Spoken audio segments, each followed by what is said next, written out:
Tama. Kahit may bisyo kayo tayo, pero daanin nyo yung ano, no? Nagugulay kayo, masustansya kayo nakain. Sabi, 60 years old. Nagkagatis ka lang. Nagano kayo, nag-celebrate kayo, 60th nyo tayo. Ano lang.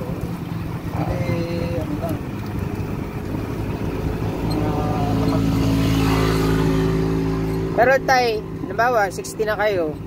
Pero pag sinabi ng 60 na, nasa 70 na, kasi sa salitang tao, sa pantao ng salita, nasa bingit na ng kamatayan, di ba tay? Oo, pag matanda ka na, pag matanda na po kayo, nasa bingit na ng kamatayan. Pero ganun din naman yung mga kabataan, gaya namin, bata pa kami. Di na nakakasigurado. Pag binawian ka ng buhay, wala na.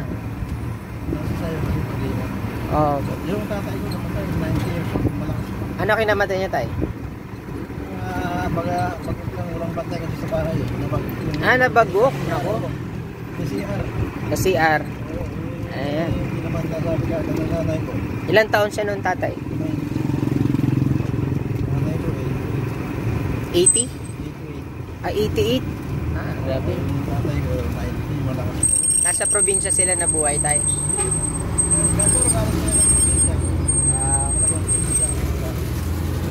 Oh.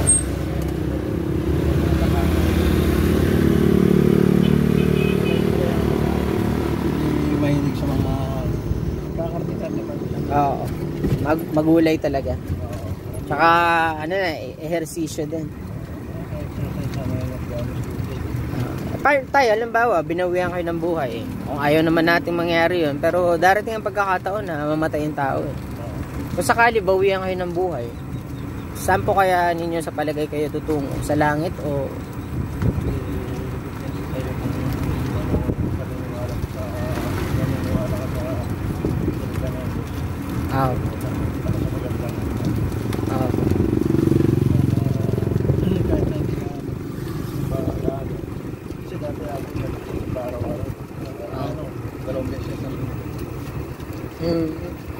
Pero tay, yung pagsisimba kasi, hindi yan mawawala yung kasalanan mo dyan. Mali yung sinasabi ng tao na magsimba ka para mabawasan kasalanan mo. Nasa sayo, nasa bahay ka lang.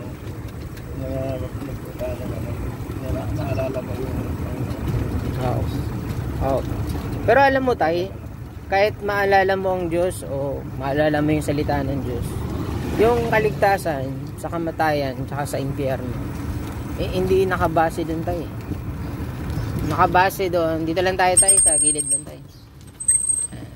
Nakabase doon sa ginawa ni Kristo doon sa krus ng Kalbaryo. Kaya tayo, pag di nyo kilala si Kristo bilang tagapagligtas, sigurado sa impyerno yung ano. Kasi tinan nyo tayo, kaya namatay si Kristo sa krus dahil yung tao hindi niya kayang iligtas yung sarili niya sa impyerno. Kasi sabi sa Biblia, for the wages of sin is death. Ang kabayaran ng kamatayan, ang kabayaran ng kasalanan ay kamatayan sa impyerno.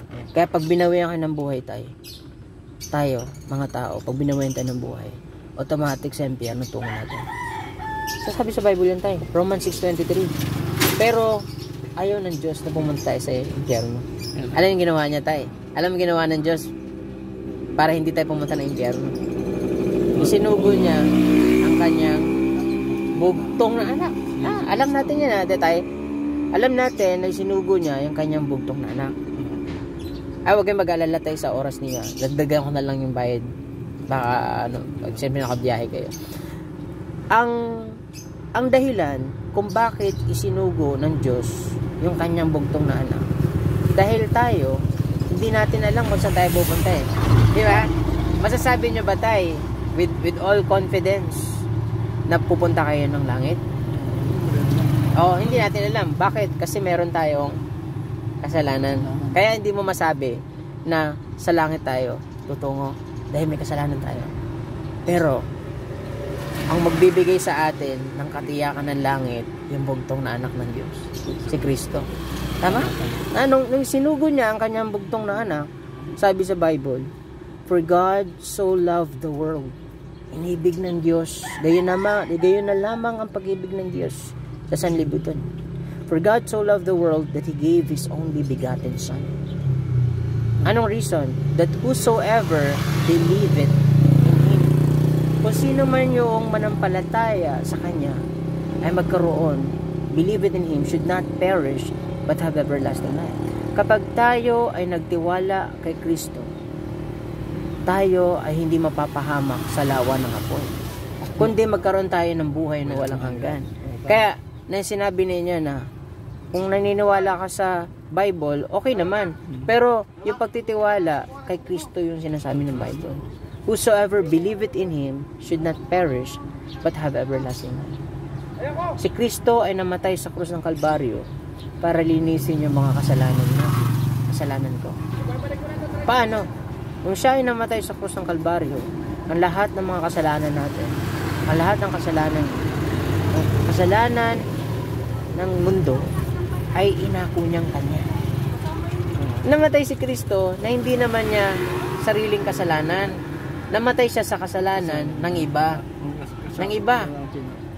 Sa inyo tayo, sa atin, yung kasalanan natin, yan yung dahilan kung bakit namatay si Kristo sa krus ng Kalbaryo. Namatay yung tao. Adam, iba. May kasalanan na.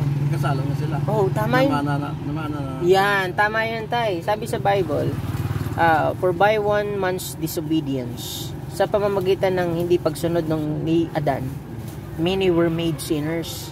Ang lahat ay naging makasalanan. Pero, by the obedience of one, si Kristo Jesus, sinunod niya ang Diyos, many were made righteous. So, sa harapan ng Diyos, para gawin kang matuwid, para dalhin ka doon sa langit sa araw ng iyong kamatayan, kinakailangan mo si Jesus. Si Jesus ay isang Diyos na nagkatawang tao. Bakit kinakailangan niyang Diyos na magkatawang tao? Upang siya lang yung maging tagapamagitan ng tao at ng Diyos. For there is one mediator between God and man, the man Christ Jesus. Si Kristo lang yung tagapamagitan. Sa estado natin, tatay, kahit 60 years old kayo, ako 30 years old. Sa estado natin, tayo ay nasa ilalim ng kasalanan. At yung kasalanan na ito, ang dahilan kung bakit tayo ay nalayo sa piling ng Diyos. Mula kay Adan, hanggang sa panahon ngayon. At yung kasalanan na ito yung magdadala sa atin doon sa lawa ng apoy. At dahil sa kasalanan na ito, ang Diyos ay nanatiling galit sa ating mga makasalanan. Sino gumagawa ng kasalanan? May tukso eh. Oo, tama ka. Tama kayo, tay. Na yung dyablo ay nagtutukso. Pero kapag hindi mo ginawa, nilundagan mo yung tukso ng dyablo, yun ang kasalanan. Diba? Okay lang yung tukso eh. Sabi natin, tukso, layuan mo ako. Pero ang totoo nun, hindi lalayo yung tukso sa'yo. Lalayo ka doon sa tukso. Kasi kasalanan yan eh. So, ang matukso, pag tinukso tayo, hindi kasalanan yan. Pero pag natukso ka, nilundagan, ni-grab mo yung tukso, kasalanan na yun. Pero, yun kasi ginagawa natin eh. Bakit tayo nagkasala? Hindi dahil ang dyablo ay tinuturuan tayo magkasala. Makasalanan ng dyablo eh. Kaya tayo nagkasala dahil ito yung natin eh. Ito yung kalikasan natin mula kay Adan at kay Eva. Ngayon, paano tayo maliligtas sa kasalanan? Simple lang. Si Kristo Jesus. Si Jesus lang yung tanging makapagliligtas sa atin sa kasalanan. Kaya yung tatay, tayo, kahit gumawa tayo na mabuti sa harapan ng Diyos, may kasalanan pa rin tayo. Hindi niya mababawasan yung kasalanan natin. Pero, tanging si Kristo lang yung makapagtutubo sa atin sa kasalanan. Si Kristo lang yung makapag-aalis ng kasalanan natin. Hindi mababawasan ha. Aalisin niya. Lilinisin niya. Paano? Ginawa niya na doon sa krus ng Kalbaryo. Kinakailangan na magsisi tayo sa ating mga kasalanan. Ngayong araw na ito tayo. Ngayong araw na ito. Sabi ng Bible, inutos ng Diyos na lahat ng tao ay magsisi. Bakit? Isinugo niya na yung kanyang bugtong na anak. Namatay sa krus ng Kalbaryo upang linisin ka sa mga kasalanan. Ngayon, nararapat sa tao, pagsisihan niya yung kasalanan. Pangalawa, hindi natin kaya iligtas ang ating sarili sa impyerno. Kailangan natin si Jesus bilang tagapagligtas. We need Jesus Christ as our Savior. Sabi sa Bible tayo, John 14:6, for the wages, for I am the way. And Jesus said, I am the way. Papunta ng langit. I am the way, the truth, and the life. No man cometh unto the Father, but by me. So, sa pamamagitan ni Kristo, makakapasok tayo dun sa langit. Kung tayo ay mananampalataya sa Kanya, magtitiwala tayo. Nagtiwala. Ngayon tayo, syempre, alam ko may tiwala kayo, di ba? Pero hindi nyo ibinibigay kaagad yung tiwala nyo sa kahit sinong tao. Tama? Pero ang nais ngayon ng Diyos, yung tiwala ninyo, na kaya kayong iligtas sa kasalanan, kamatayan at sa impyerno, ilagak natin kay Kristo. Ibigay natin kay Kristo. Panginoon, ako ay nagtitiwala na kayo po ay namatay sa krus ng Kalbaryo. Tinubos mo ang aking mga kasalanan. At ako ay naniniwala, nagtitiwala na ikaw lamang yung tanging makapagligtas sa akin sa impyerno. Diba? Kaya sabi sa Bible, ang command, believe on the Lord Jesus Christ and you shall be saved. Maliligtas ka. Diba? Hindi sinabi, gumawa ka ng mabuti and you shall be saved. Hindi. Manalangin ka and you shall be saved. Sabi, believe on the Lord Jesus Christ and you shall be saved. Ngayon tayo, aanyayahan kita sa panalangin. Ha? Manalangin tayo ng pagsisisi dahil nagkasala tayo sa harapan ng Diyos. At si Kristo ay namatay sa krus ng Kalbaryo at ino-offer niya sa atin yung kapatawaran. Pangalawa, manampalataya kay Kristo bilang ating tagapagligtas. Okay? Manalangin tayo, tay. Mangyari lamang tayo, sumunod lang kayo sa panalangin ko para alam po yung ipapanalangin nyo. Guide lang ako, tay. Pero yung panalangin na ito, hindi makapagliligtas sa inyo. Ito lamang yung paraan upang magkaroon kayo ng profession of faith sa Diyos. Panalangin na ito. Kasi ang magliligtas, sino ba yung magliligtas tayo? Si Jesucristo. At tayo ang kailangang maligtas. So tayo ang manalangin tayo. Manalangin tayo. Sumunod lamang kayo sa akin, panalangin tayo. Tayo manalangin, pikit natin mata natin. Panginoon, ako po ay nagkasala sa inyong harapan. Dahil sa kasalanan na ito, ako ay nakatakdang mamatay at ibulid sa dagat-dagatang apoy. Ngunit Panginoon, ipinakita mo po ang iyong pag-ibig na ang si Kristo, Jesus, ay namatay sa krus ng Kalbaryo. Ay kanyang tinubos ang aking mga kasalanan. Kaya ngayong araw na ito, ako po ay nagsisisi sa aking mga kasalanan. Tawarin mo po ako sa aking mga kasalanan, Panginoon. Ako po ay nagtitiwala na si Kristo Jesus, siya lamang itangan makapaglilinis sa aking mga kasalanan, sapagkat siya ay isang Diyos at namatay para sa akin. Panginoon, hindi ko po kayang iligtas ang sarili ko mula sa lawa ng apoy. Si Kristo, siya ay tagapagligtas ng sanlibutan. Ako po ay nagtitiwala na siya lamang yung daan patungo sa langit.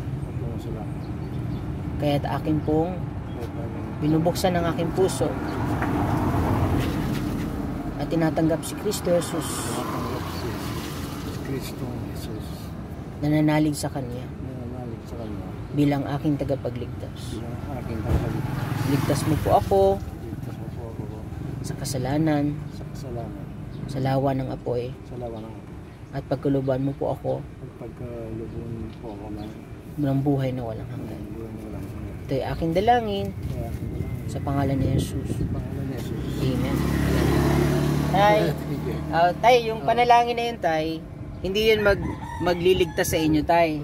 Ang panalangin na yun ay guide, paraan upang magkaroon tayo ng profession of faith sa Panginoon. So, ang totoo niyan, ang magliligtas sa inyo, yung laman ng panalangin, si Kristo Jesus. Diba? Sabi sa Bible, whosoever shall call upon the name of the Lord shall be saved. At sa pamagitan ng panalangin na yun tayo, kayo ay nanawagan kay Kristo.